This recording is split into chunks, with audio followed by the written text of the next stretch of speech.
Başlayalım. Dayarsana. Birinci sıradan başladık. Siz ekranda көрүп турган унаанын модели УАЗ 469. Сүрөттө анын салону көрсөтүлгөн. Көрүнүп тургандай, бул унаанын 2 рулу бар. Сол жактагысы унааны башкаруу үчүн, ал эми оң жактагысы эмне функция аткарат? Убакыт кетти.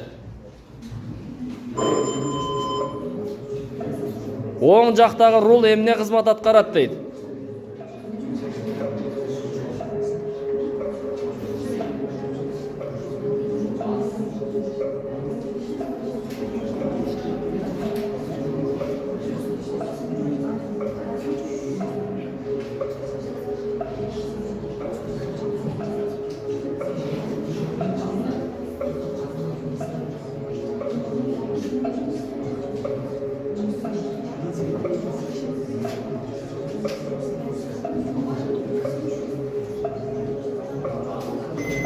Жыйырма секунда.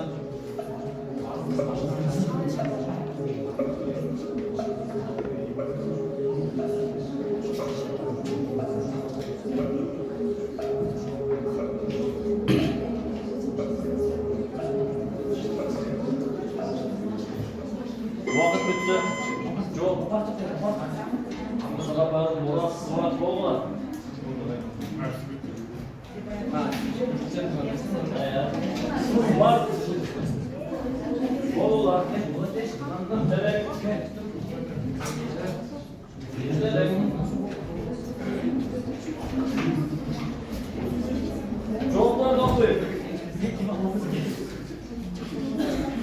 Smart komandası жанындагы рул шакирттин үйрөтүү үчүн, жаңы үйрөнчүктү үйрөтүү үчүн колдонулган дейт.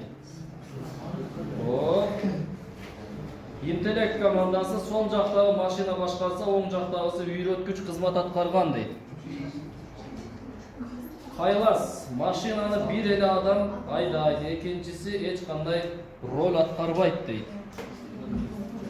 Мурас командасы бул автошколадагы үйрөткүч айдаган машина дейт. Биринчи рулга окуучу, экинчи рулга үйрөткүч башкарып турган дейт. Мырзагапаров биринчиси иштебей калса, экинчиси иштейт дейт. Запас рул экен да ошондо. Азаматтар жооп баракчалары. Туура жооп. Мина издөөчү аппаратты башкарган. Согуш убагында машина болгон, алдындагы мина издөөчү аппаратты сапер башкарып келген.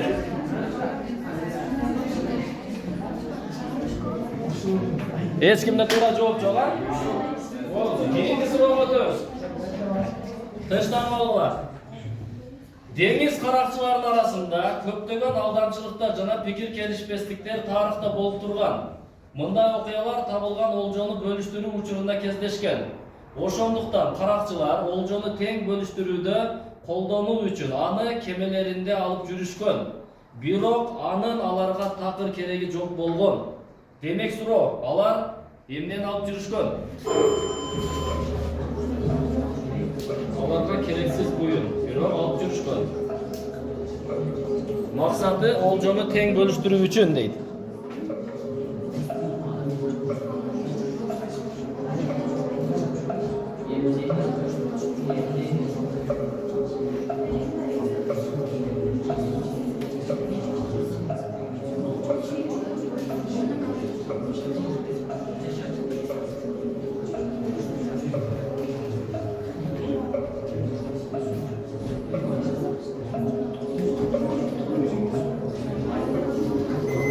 Жыйырма секунда.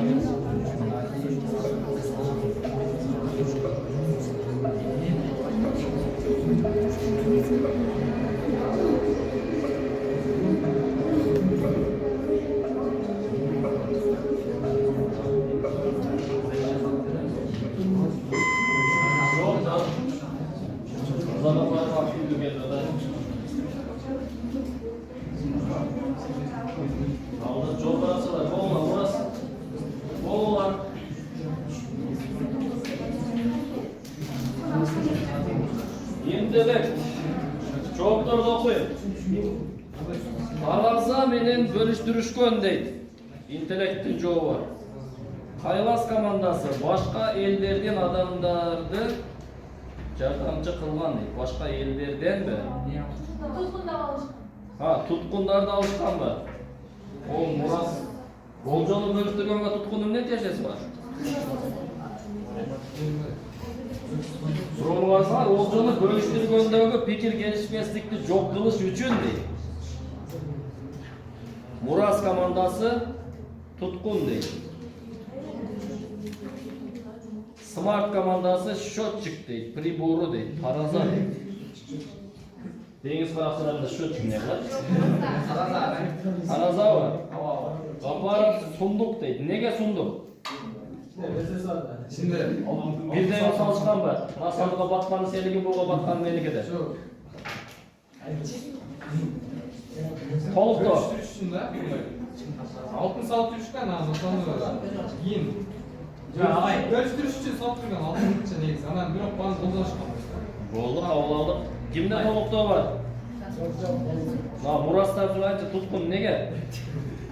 Туткун каракчылар бири-бирине пикир келишпестик үчүн бөлүшө тургандын командасындагы бир каракчынын туткундап өзүн анан кийин келишпестик болгондо ошону коркуткандар өлтүрөбү болду деп.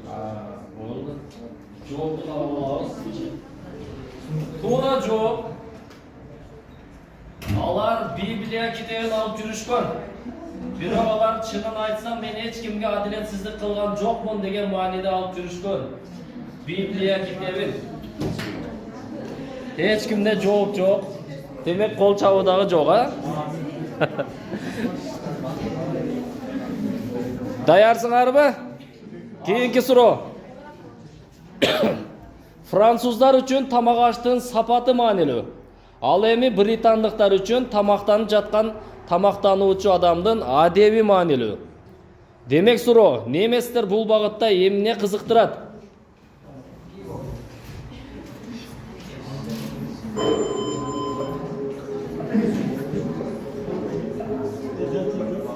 Британдыктарга тамактануу адеби маанилүү экен.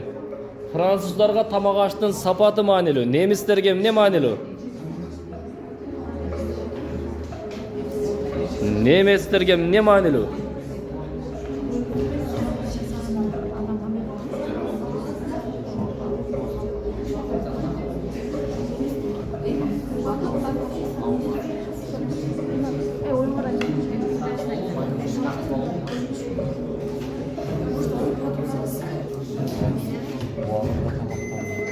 Жыйырма секунда.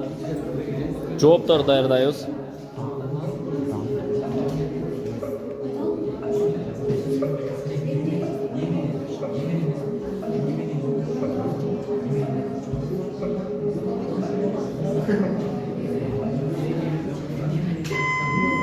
Вакыт бүтү. Жооп баракчалары. Батмаштар. Мурас берди. Болгула. İnternet. Болгула. Вакыт бүтү. Таштамалган жоопторду окуйм мен. Интеллект командасынын жообу убагында тамактануу дейт. Кабыл алдык. Мурас командасы пайдалуулугу, дагы курамы дейт. Бул сапатына кирбейби? Сапаты француздар алып койгон.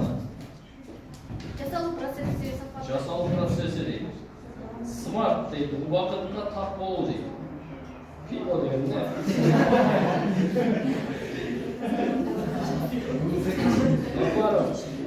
Таптык дейт. Дисциплина тамактануу. Тамактануу үчүн дисциплина. Кайлас командасы тамак ашка колдонулуучу продукттардын сапаты дейт. Сапаты турат го француздар үчүн деп. Немецтер эмнеге маани берген? Дисциплинага. Көрүп турсаңыз, эч а? Ушул нерсеге. Толуктоо барбы? Кимде бар? Менде бар. Тамактан дисциплинасы бул. Сач экинчи согушта эме болушканда, немесе бар. Өзүнүн мындай убакыт болгон, убакыттын ичинде чай ичип анан кийин тамактануу кыскасы. Тамактануу. Başka cevap yok ha? Tuğra cevap. Dasturxonga qo'yilgan tamoqlardan sani qiziqtiradigan emaslarni. O'ylanish kerak bo'lchi. Vaqtingiz bor edi. Şaşıldыңар. Logikаңарды işletkile, уже 3-cü sıraga bal almay atadi hech kim. To'g'ri javob chiqmay atadi. Logikani işletkile, keyingi so'roq.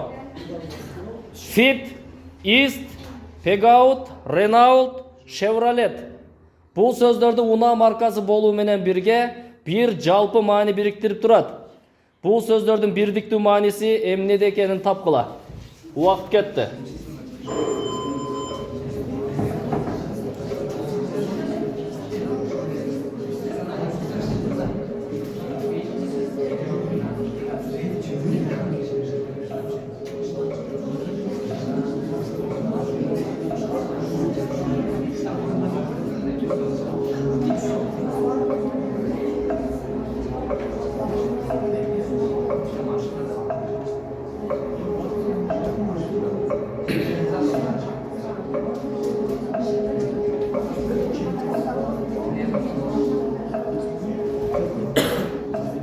Hayır, kızıktı soru.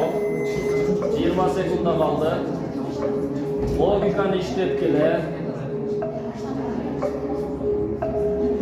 Ben sizlerle baştan aytmasam, şöyle bir soru oldu.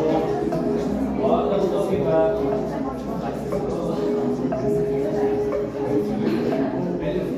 Logika şöyle oldu, böyle kulak tuttu. Orada var çok diye daha kitli geldi. Çok bırakacağım, bol var. Oraz, Smart, Intelekt, Haylas, Intelekt verdi, Haylas. Intelekt geçip çıkardılar, Haylas. Demek ben cevapları okuyayım. Haylas komandası bari bir mamleketten çıkart deydi. Yok. Bol maşinalar bir mamleketten çıkmaydı. Smart komandası T tamgası deydi. Жақсы жоқ қана. Мына кетсе. Алдыда ардайым алдыда жүрүү дейт. Кимдин жообу? Мурастыкы командалар жазып отсаңар го. Мырзағапаров ар биринин аягында Т тамгасы бар дейт. Шошкана. Интеллект баштоо дырды. Неге дырды? Баштоо дегенди? Fit, East. Biz çapalarması ошондо. Андай баштоо деген не? Олсамоваш ел кашка команда. Баштоо деген буга информатикада башында сөздөрдү мындай жазат го. Анан ошол кызыл же сап-сары жап-жашыл болуп калса ошол болсо керек. О, жообун кабыл алды. Туура жооп. Акыры Т тамгасын аяктайт.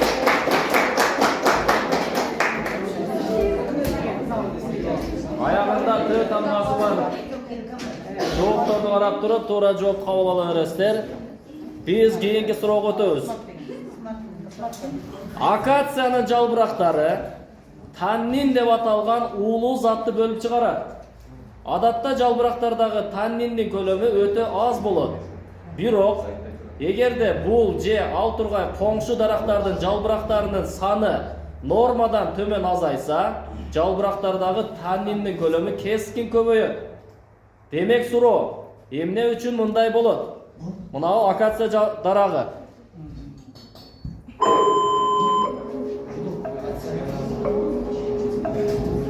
Өзүнүн же жанындагы дарактардын жалбырагынын саны нормадан төмөндөп кетсе, уулуу затты бөлүп чыгаруу процесси күчөйт экен. Неге? Бул биология. Өткөнсүңөр да, мына сүрөттү биологиядан алганбыз, көргөнсүңөр. Акация деген дарак боюнча. Бизде деле бар, көпчүлүгү үймөрдө өсөт. Боздук үчүн эккенсиңер, мындай болуп сонун болуп гүлдөйт. 20 секунда.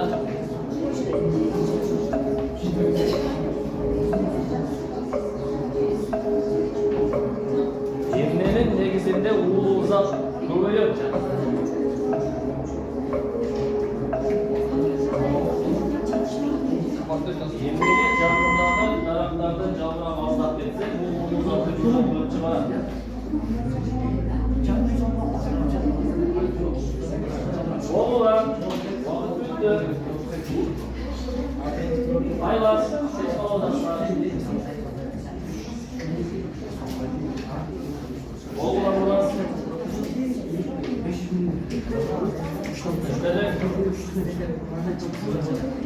Вот, мен тура жолға жоқ қойдым. Тыштама олар. Мурас командасы дейді. Жанындағы дарақтар қышқылтек шығарады. Норма сақталады дейді. Улы зат үстемдік қылады. Қарама қарсылық қылады дейді. Жоқ болады? Кычкылтек менен уузат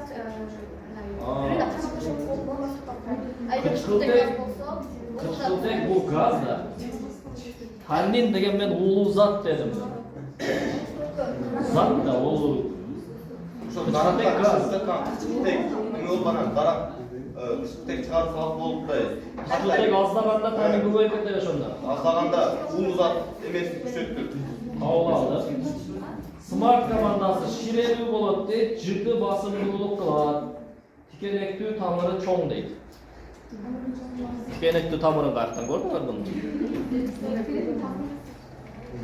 Жыты болушун билдим, мисалы, жыты болушу мүмкүн, андай күлтөгөндө жана. Майы жок кабыл алып мырзага барып, өзүнү коргоо үчүн дейт. Башка жануарлардан өзүнөн коргош үчүн да. Каяктан? Башка жануарлардан өзүнөн. Кандай Өсүмдүктөр. Өсүмдүктөр жейт турган жануарлар бар. Ага. Өзүнү коргош үчүн. Кайлас дейт, жалбырактары түшкөндө жерде улугу көбөйүп кетет дейт. Кайлас толуктоо бергилечи. Кайлас. Капитан командасы. Толуктооңор барбы жокпу? Жок экен. Интеллект дейт, көмүр кычкыл газын тартып алат, жалбырактар өзүнө сиңирип алат дейт. Көмүр кычкыл газын жалбырактар сиңирип алат, Айрым жарактын жалбырактары өзүнө сиңирип алат. Жашоо үчүн күрөш. Ана буга кычкылтек калбай калып бул буу чыгарабы? Будан чыккан көмүр кычкыл газын бул сиңирип, берки дарактар сиңирип алат. Агай, жашоо үчүн күрөш болду. Болду. Жоопторду кабыл алдык. Демек, туура жооп. Танниндин деңгээлинин кескин жогорулашы акация дарагынын жалбырагын жирафтар тарабынан желишине болгон коргонуу реакциясы болуп саналат. Жалбырактар жабыркаганда дарак этилен деп аталган газды бөлүп чыгарат. Ал коңшу дарактарга жана башка бутактарга уулуу танниндерди өндүрүү үчүн сигнал берет. Бул жалбырактарды жегенге жараксыз кылып, андан ары жем болуунун алдын алат. Мырзага бардыгы частично туура. Толук эмес, этилен газын бөлүп чыгарат деп атат. Башка дарактар дагы бөлүп чыгарат таннинди. Бир эле акация эмес, бул сигнал берет ошо газ аркылуу, алар дагы бөлүп чыгарат. Жегенге мындай айтканда мүмкүн эмес кылып коет. Таннин деген баягы жалбыракты үзгөнүңөрдө ак неме чыгат го, суюктук. Ошо уулуу зат болуп эсептелет. Кабыл алдыңыздар, болду. Кийинки суроо. Mercedes компаниясы коомдук автобустардын жаңы моделдерин чыгара баштады. Анын салонунда 3 дисплей табло орнотулган. Анда жүргүнчүлөргө маалыматтар көрсөтүлөт. Биринчиси так убакыт же саат. Экинчисинде салондогу температура. Үчүнчү дисплейде эмне көрсөтүлгөн? Убакыт кетти. Үчүнчү таблода эмне көрсөтүлгөн болушу мүмкүн? Бул биздеги автобус эмес, бөлүккө шаарларда. Ошол жагын эске алабыз. Бөлүккө шаарларда автобустарда эмне көрсөтүлүшү мүмкүн?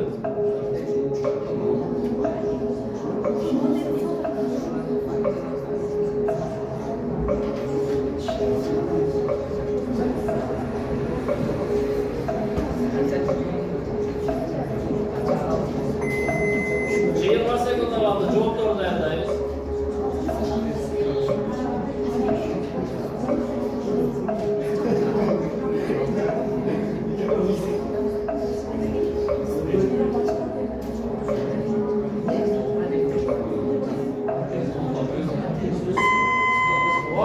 Kızıl, Joe Barakçası, Aylas, Boygondu, Mırza Kaptanlar Cüddü, Smart, Boraz, İntelek, Boraz, Tezrak ceza durumlarına haberiniz oldu. Hoş, soruğa cevapları da okuyun. Muraz komandasının cevabı değil. Radyo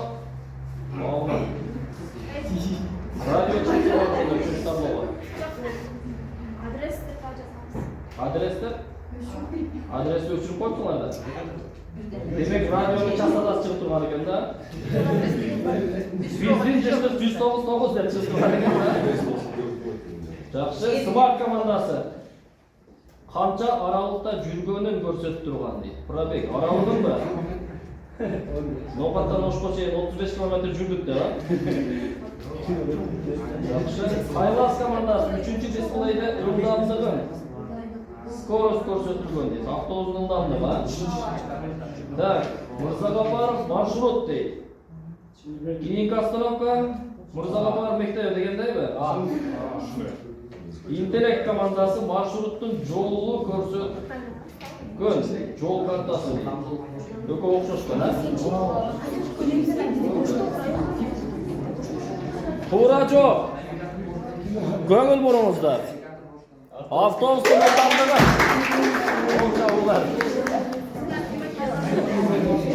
Ылдамдыгы көрсөтүлгөн экен. Айлас командасы туура жооп берди. Кийинки суроого өтөйүнбү? Абу Али ибн Сина өзүнүн медицинанын мыйзамдары аттуу эмгегинде аны мындайча баяндайт. Бул гүлдөргө жана башка нерселерге түшкөн, көзгө көрүнбөгөн шүйдүрүм. Ал көтөрүлүп, абада ысыган, түнкүсүн конденсацияланып ылдый түшкөн буу сөз эмне жөнүндө болуп жатат? Убакыт кетти. Текстті жақсылап оқып болам, али белгілі.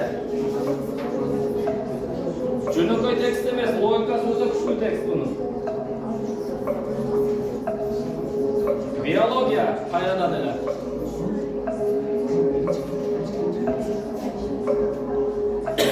Медицинада кеңири колдонулган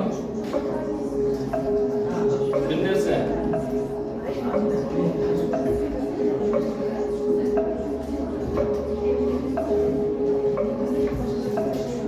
Өлүккөн медицинада дагы эски доордон бери колдонулуп келген дарылык касиети жогору болгон бир нерсе.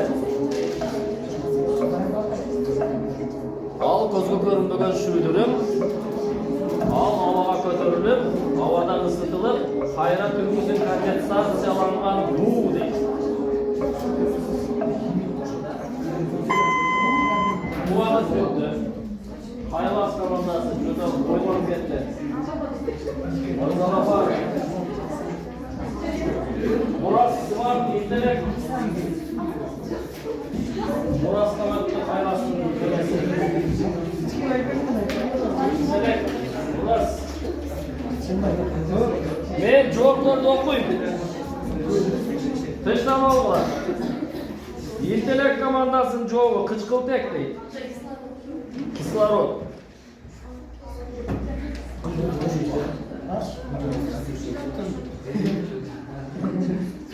Интеллект сүйлөмдү окуп болот дедим. Бул гүлдөргө жана башкаларга дейт. Кислород гүлдөрдө болбойт, жалбыракта болот. Смарт дейт, шүйдүрүм дейт. Өзү шүйдүрүм деген сөз турат го бу жерде. Кийинкиси хиджама деп коюпсуңар. Мырзагапаров суу дейт. Буну суу койсуңар да. Айлас дейт, температура жана кычкылтек дейт. Температура жана кычкылтек суу болот да кайра да. Мурас командасы тамчы суу дейт, айдын жарыгы нуру дейт. Ким толуктайт?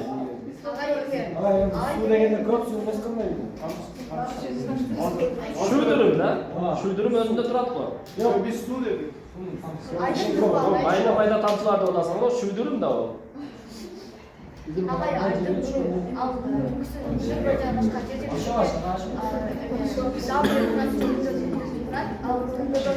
Айдын нуру абада кандай ысый? Ошон үчүн айттым да, мани бергиле дедим. Ал көтөрүлүп, абада ысыган, түнкүсүн конденсацияланып түшкөн буу дейт. Макул, мен жоопторду кабыл алдым. Туура жооп.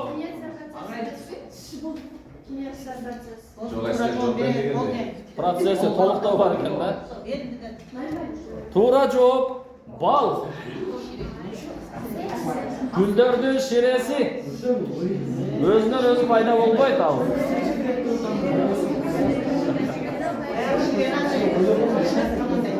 Кимде бар эле туура жооп? Жок беле эч кимде. Андан кийинки суроого өтөбүз.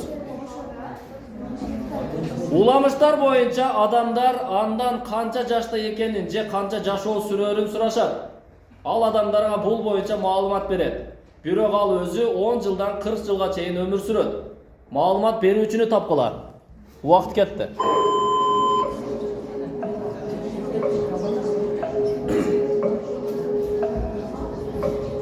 Маалымат берүүчү ким? ChatGPT деп ойлойт ана.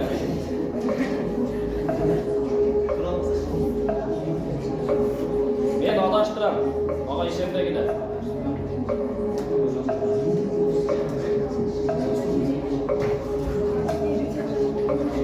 ChatGPT бирок канча өмүр сүргөнүн билбейт да.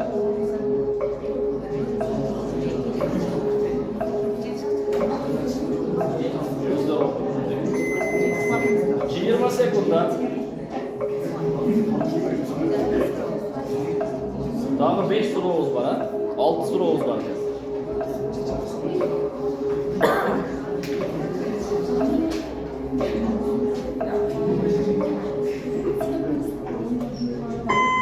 Убакыт бүттү. Мырзага барып жообун берди. Кайласы жабылды бара? Кайласы айдын бул өчкөн окшойт да. Эндебек. Болла, кайлас, бурас. Айдын бул өчкөндө болла.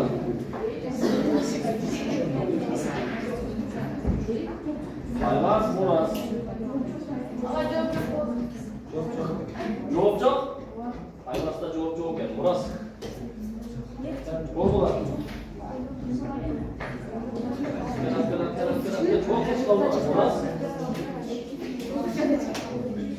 Жооп жок экен. Жооп экен, бурас менен кайласта жооп жок экен. Мырзагапаров командасы дейт, күбөлүк дейт, өздүк документ. Паспорт бар. Одан так сурайсың. Жок, 10 жыл. Мен кача чыкты деп, так сурайсың. Смарт командасы медицина табык дейт. Табыктар 40 жылга чейин жашайт. Табык кайдан келген, мен кача чыктым деп. Интеллект командасы күкүк канаттуусу дейт. Күкүк. Кукушка. Демек, туура жооп. Күкүк. Күкүктү сайрагандан илгертен сурап келишкен, а? Мен канчага чыктым дегенде ку эсептешкен. Антиге сиңдеген адамдар. Бул чыныгы логика болчу. Интеллект командасына бал бересиздер. Даярбыз, а? Маанай түшүрбөйбүз, кийинки суроо. Мындан 300 жыл мурун Түштүк Америкада кенде иштеген, алтын кенинде иштеген испандар алтын жууганга тоскоол болгон оор металларды ачууланып, ыргытып жиберишкен. Алар аны өз тилинде күмүш деп аташкан. Келечекте бул металл алтындан да баалуу болот деп элестеткен эмес. Демек суроо, испан ишчилери кандай металлды ыргытып жиберишкен? Убакыт. Алар аны өз тилинде күмүш деп аташкан.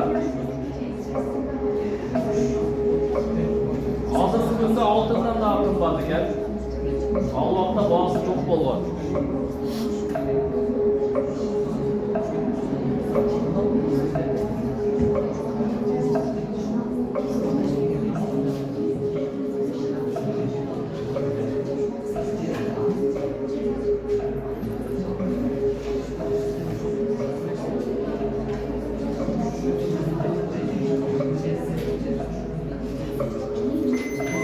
Çığırma sekunda.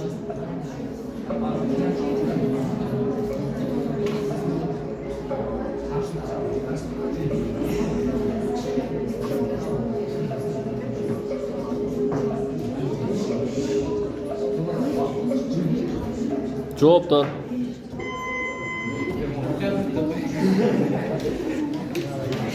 Мурзага апарып берди. Мурас, интеллект. Интеллект Мурас. Мурас берди. Интеллект жоғыңар барбы?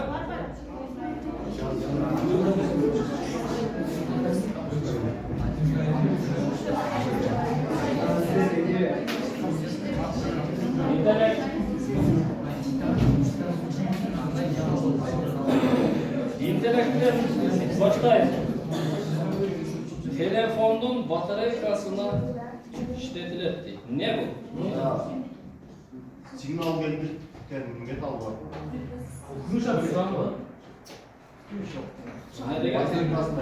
Metaldan. Eski alağız. Muras komandasının jobu Almaz Cez değil. Almaz taş bulduk bu. Cez'di kavalağız. Almaz'ı kavalağız. Mısır'da platina değil. Mendelek elementi var. Smart komandası Cez değil. Sayılas komandası Brilliant değil. Brilliant taş da var. Metal mes de var. Turgachov.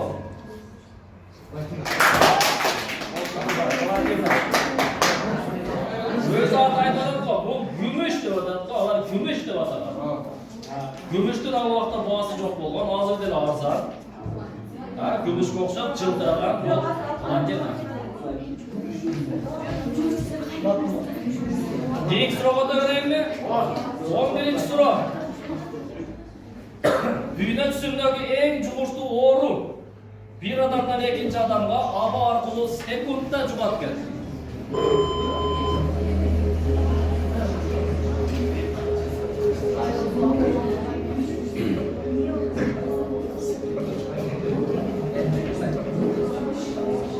Aba arqılı bir adamdan ikinci adamga sekundda jugatılgan oğru.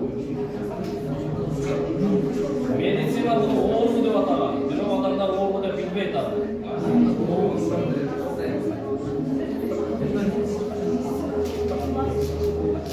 Çoğu dayarken sımaktı. Sabahlar dayarken. Çocuk şey.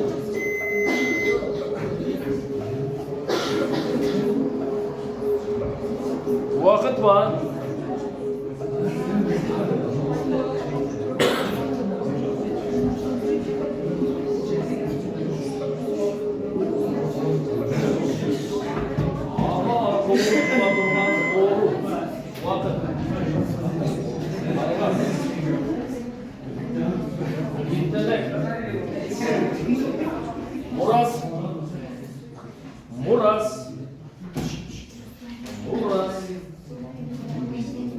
Muras adlı geldiği için çoğu çok.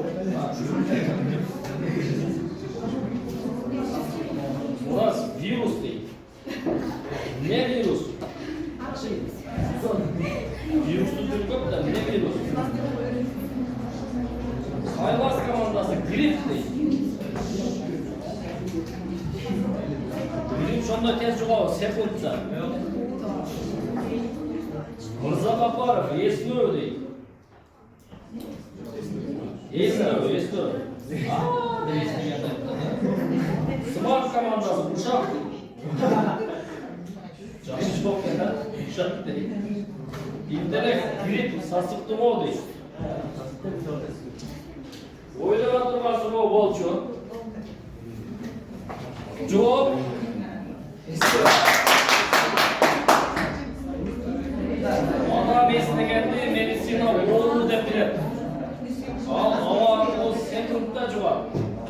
Bir adam esnese canındağızı esnep ketebilir.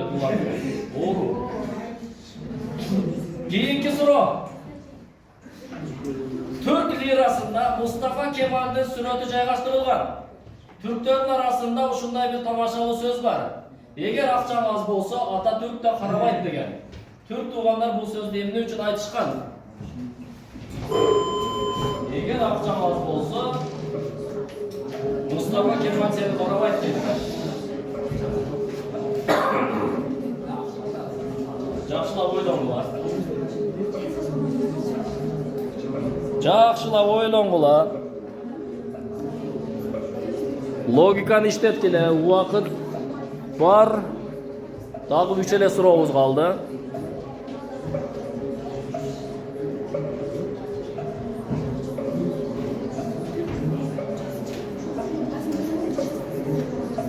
Дагы 3 эле сурообуз калды. Logikаны иштеткиле. 20 sekunda.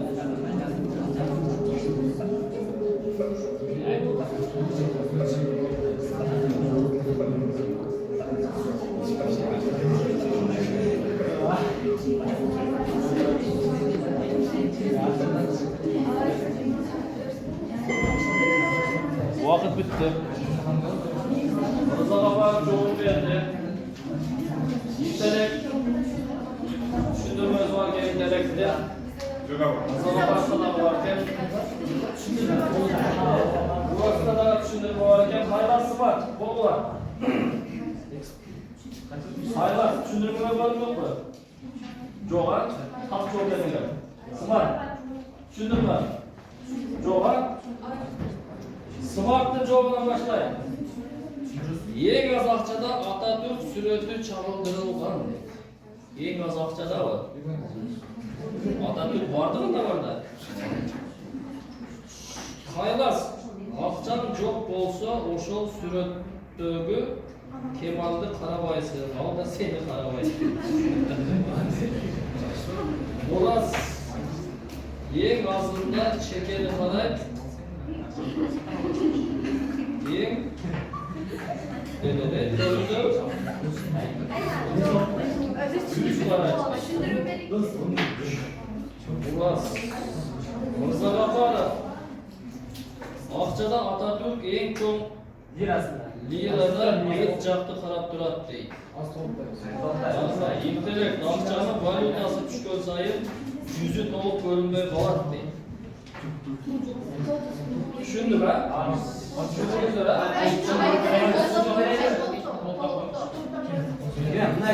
Birinci, en küçük lirası 300 olsa bizde, Atatürk ошондой адам жактында 5 жак карады.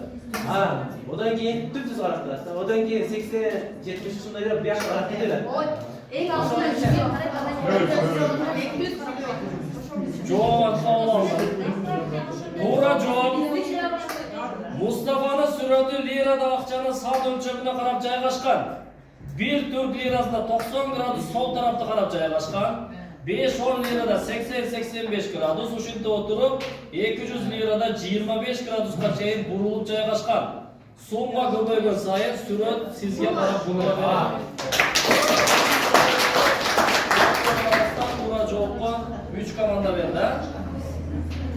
Keyinki soruga o'tamiz biz. Janivorlar olamida tiyesheli har qanday hayvonotlar dunyosinin öküldörünün adamlar ilgerteden ele har qanday at menen atap kelishgan. Misалы töөнү çöl kemesi, maymullar tokoydun közü, kumurskalar emgekçil деген at menen atalgаны barыбызга белгилүү. Ал эми күрөң аюунун мамалактарын орус эли пестун, башкача айтканда тарбиячы деп атап коюшкан. Күрөң аюунун мамалактарын эмне үчүн тарбиячы деп аташат? Убакыт кетти.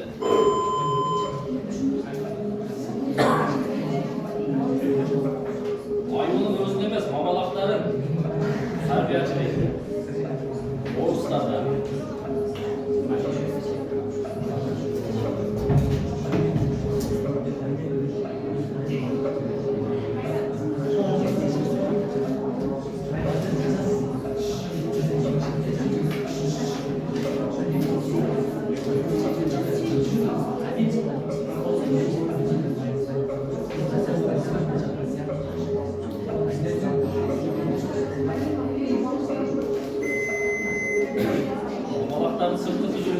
емес. Басқан тұрғанында емес.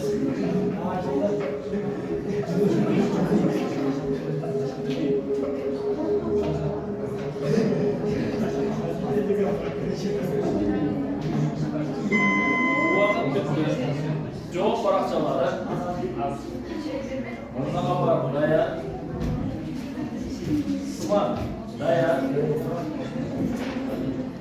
Мурас, Айлас, интеллект.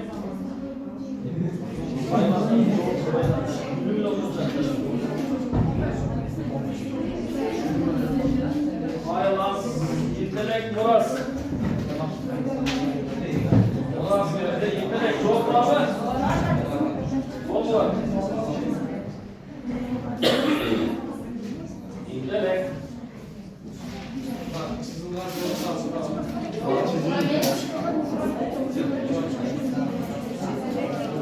Мен жауаптарды оқып, сөзтан алуға. Интеллект командасының жоғы апасының қылған işinin bir көргенін қылып тез үйренішкен.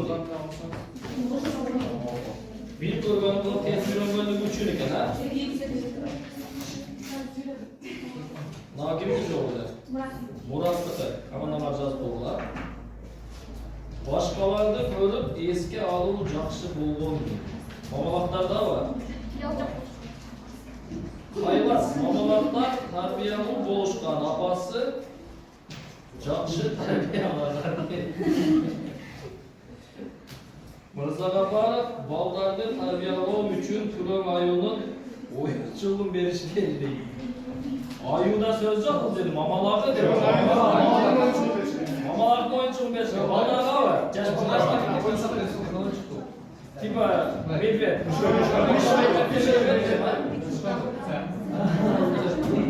Смарт командасы не де? Хабибке тиешесі бар.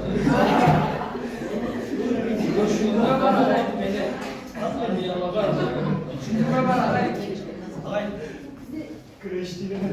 Дагестанский спортсмендер кездесінде бойынша аюмен күрескеннің шындай ошолардан урок алып қайтып күресіп келгенін ошол тәртіп қайда алышқан. Енді бірақ мамалық бірге көрішпесе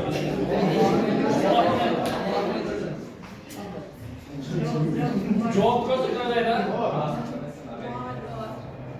Күрең аю шілденің январ февраль айларында 2-ден мамалақты ойып. Ал мамалақтарды жазға чейіннен шығарбай емізіп бағат. Ені аю чейінге өткен жылқы мамалақтарыменен бірге кіреді. Өткен жылқы мамалақтары ені аюға жаш мамалақтарды қарауға жардамдашат. Ошондуктан байыркы адамдар күрең аю мамалактарын тарбиячы деп атап коюшкан. Өзүбүзгө өз кол чалып коебуз. Эч кимде жооп жок. Кийинки суроо. Франциянын чоң шаарларында бир күндө өтө көп санда нан бышырылат. Жана ал үчүн өтө көп санда камыр жуурулат. Көп учурда камыр ашып калып, колдонууга жараксыз болуп ачып кетет. Бирок алар ачып кеткен камырды нан кылып бышырып, кийин таштандыга ыргытышат. Эмне үчүн? Ачып көгөп кеткен камырды дагы бышырып туруп, анан таштандыга ыргытат экен.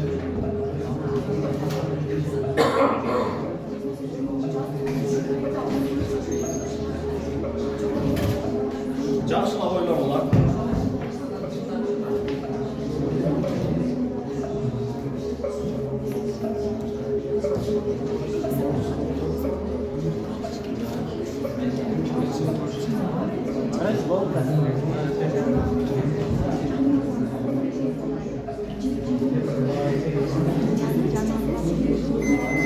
Çığırma sekunda.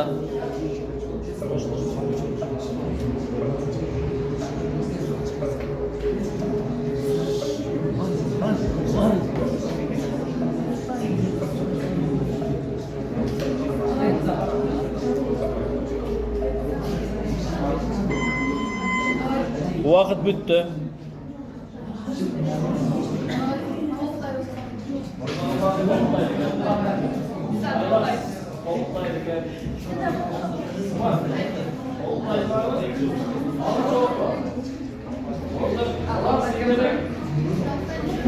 Burası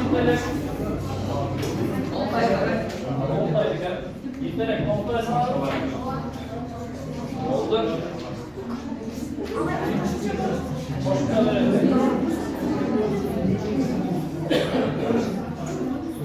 Mirzo G'affarov, javoblarni o'qing. Eğer xamirda o'rilsa, jo'n o'rilsa, drojdon ko'p ketadi. Ko'p ketadi. Мусорный бакка салып Бак қойсаң толып қалады. дагы ашып кетеді анан кейін жуусу тазалоо үчүн кыйын болуп калат. Ошондуктан бышырып кетет.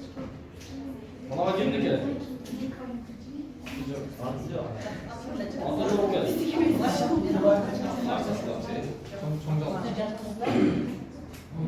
Smart komandасы xamir jabышкак болот ачылганда, нан кылып өргөткөндө, көгүчкөндө кырмызы салат чечет. Ай, Толуктагы. Амырды жөн ырытканда, негизи Франция бул көчкөндөр мамлекети болот. Амырды жөн ырытканда олорго короче зиян да. Анан олорду бышырып туруп, корун ырытканда ошондой кичине кадалган болот да. Жануарлар жей. Интеллект командасы жолу xamir көп турса, жыттанат. Мусор черекке жабышпашы үчүн дейт. Көп кетип мусор черекке жабышпасын үчүн, Мурас командасы жаныбар үчүн дейт. Алар бышырган нанды Xamirдин ачып кеткени билинбейт агай. түшүп кетпеш үчүн. Несі түшүп кетпеш үчүн? Бир нерсеси түшүп кетпеш үчүн дейт. Нан кайбаспыш онда? Көчөдөгү жаныбарларга бериш үчүн дейт. Ал жактан мышык сыяктуу көчөдө калган жаныбарлар жеп кетишет дейт. Ачыган xamirди нанды бышырып койсо, көчөдөгү жаныбарлар жеп кетет экен. Туура жооп. Xamir ашыкча ачып кеткенде көлөмү чоңоюп көп кетет. Ал эми көп кеткен xamirди таштандыдан чоңултуп алуу кыйынга турат. Ошол себептүү xamirди бышырып, кийин таштандыга ыргытышат. Калыстардагы жоопторду карайсыздар. Биз 15-суроого өттүк. 2001-жылы Акшдагы терактта чоң соода борбору жок болгон. Ал жердеги жарадар адамдарды куткаруу иштерине Германиядан куткаруучу топ жана иттер тартылган. 20 сааттык издөө иштеринде иттер бир дагы тирүү адам таппай стресс абалына түшүп калышкан. Жана издөө иштери соолгундай түшкөн. Муну көргөн германиялыктар бир иш кылышкан жана андан кийин иттер активдүү болуп издөө иштери кайра улантышкан. Германиялыктар иттер менен эмне кылган? 2001-жыл 11-сентябрь. Акшдагы теракт. Видеолор көрдүңүз бар эмсилер.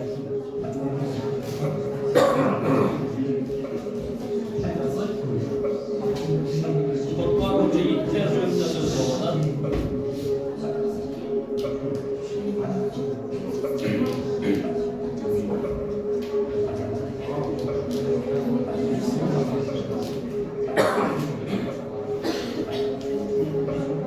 Жақсы ойлауға 20 секунд аралығында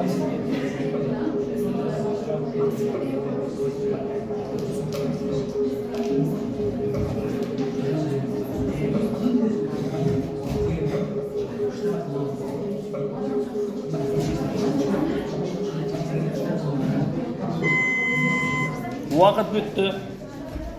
Жауаптар сұрады. Берден, Мурас, Сымат, Кайлас. Болма.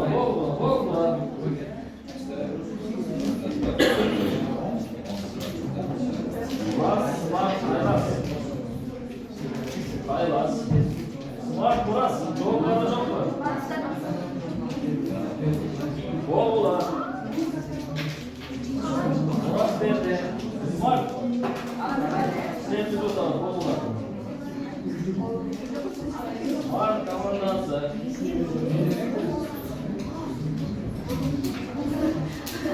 Yeni konser. 60 yıl boşundan olacak olacak. Taşlama bollar. Men buna cevaplarınızı okuş. Smart komandası itlerni tamamlandырган дейт. Терактта улуу заттар көп болуп, ошолорду жок кылышкан. Кайсысын кабыл алабыз? Smart. Terakt жаңы болгон. Иттер деп эмне кылган ошондо? Кайсысын кабыл алабыз? Уже биринчи терактта согуш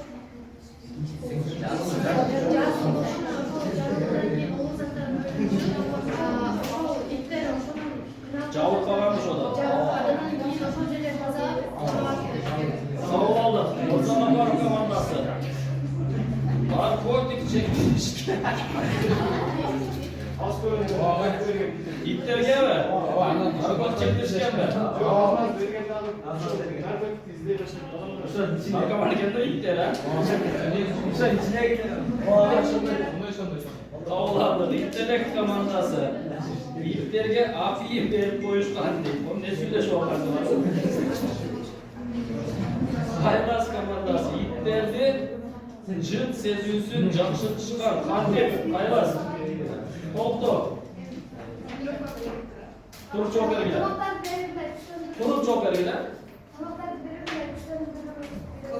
Çok, sonra nimege tavuklar var. İtlerinde cırt sezünsün, camşık çıkan deyip. Kandil. Tamağaç verip de. Tavuk Muraz. Yiğitke ölük adamların denesindeki yiğitten cedirip aktif olsun.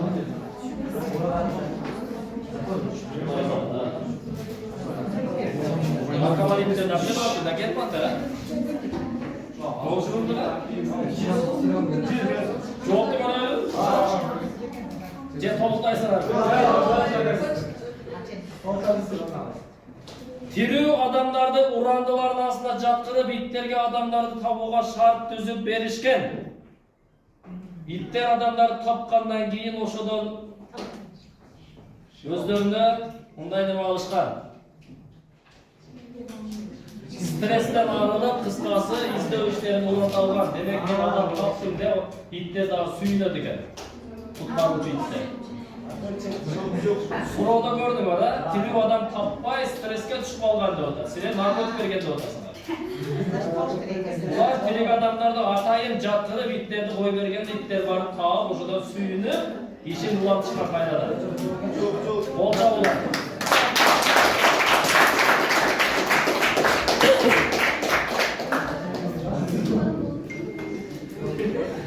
Калыстар тобу жыйынтык чыгарганга чейин капитан командаларга сөз беребиз. Оюн боюнча оюңар, сунуш пикирлер, дагы кандай болуш керек эле, дагы эмне кылыш керек эле? Мырза Капаровдон. Барыңыздар, катышканыңыздарга чоң рахмат билдирем. Оюн абдан кызыктуу болду. Суроолору мурунку оюндан көбүрөөк жана логикасындай күчтүүрөөк жана татаалыраак суроолор келди. Чоң рахмат билдирем мындай уюштуруучуларга жана катышкан окуучуларга. Кайсы суроо сен үчүн кыйын болду? Кыйын суроо барбы жокпу? Кыйын суроо, акылдуу суроо болдуму? Акылдуу суроо. Иттерге апийын берип койгон жерге кызык болду. Теракт болгон учурда ошо адамдарды кантип тапканы ошо кыйын болду. Рахмат. Кол чабуулар Мырзага бар командасына. Мураз. Биринчиден баарыңыздарга ыраазычылык билдиребиз. Суроолор чындыгында эле мурункуга караганда өтө жакшы түзүлүптүр. Биз дагы билбеген нерселерибизди дагы эскертебиз. Убактын көбүрөөк кылсаңыздар жакшы болот. 1 мүнөт ойлонуп жазууга азыраак. 2 мүнөттөн берели. 2 мүнөт же 1,5 мүнөт нормально. Эске алабыз. Макул. Рахмат. Кайсы суроо силерге оор болду? Күкүк деген. Ойлоп көргөн нерсе. Рахмат. Кайлас?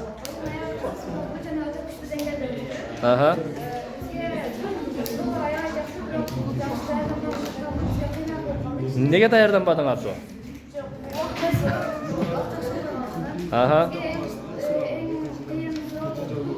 Күкүк? Рахмат, күкүккө рахмат. Деңгээлде болду. Жана ошол жерде бардык командалар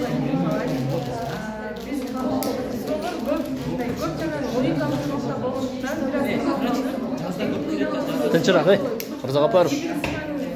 Медицина мыйзамдар боюнча болду. Биз бул суроонун жообун ушундай болушун ойлогон эмеспиз. Барысына рахмат. Рахмат. Смарт. Бүгүнкү оюн өтө мыкты деңгээлде түзүлгөн жана бизди чакырганыңыздарга чоң рахмат. Ыраазычылык билдиребиз жана биз үчүн бир аз кыйыныраак суроо бул өзүн коргогон дарак болду. Биз муну өзүн коргогон дарак деп ойлогон эмеспиз чындыгында. Анан ал дарактын тамыры чоң болгондуктан биз бардык маселе дарагында да ойлогонбуз, тамырында да ойлогонбуз. Бирок тилекке каршы андай болбой калды. Бирок өтө мыкты деңгээлде оюн түзүлгөн, сиздерге чоң ыраазычылык. Рахмат. Ломоносов Смарт командасы 1 балл, жалпы топтогон упайы 3-чү орун. Калдайдан Кайлас командасы жалпы упайы 1 балл, 3-чү орун. Нышанов Мурас командасы жалпы упайы 1 балл, 3-чү орун. Алтын Казык Интеллект командасы жалпы упайы 3 балл, 2-чи орун. Мырзагапаров жалпы упайы 5,5 балл, 1-чи орун. Кол чабуулар. Демек, бүгүнкү оюндан Алтын Казык менен Мырзагапаров командасы кийинки турга өттү.